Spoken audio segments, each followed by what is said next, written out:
নজরিয়ানা পেশ করতে হবে। জীবন দিবার জন্য রাজি আছি তো? ফিলিস্তিন স্বাধীন করার জন্য প্রস্তুত আছি তো ইনশাআল্লাহ। সেই পর্যন্ত আমাদেরকে গ্রহণ করুক আল্লাহ পাক। বিশ্ব মুসলিমের একটা আন্দোলনের মাধ্যমে ফিলিস্তিনকে স্বাধীন করুক, সে আবেদন মহান আল্লাহর কাছে রেখে বাংলাদেশ হেফাজত ইসলামকে মোবারকবাদ জানিয়ে আমরা এই হেফাজতের কর্মসূচিকে একাত্মতার সাথে সফলতায় পর্যবেসিত করে আমরা হেফাজতের নেতৃবৃন্দদেরকে দৃষ্টি আকর্ষণ করছি।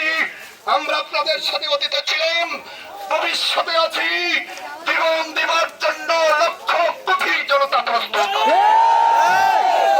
কঠিন কর্মসূচি নিতে আপনাদের কোনো চিন্তার প্রয়োজন নেই। হেফাজত ইসলাম এগিয়ে চলো,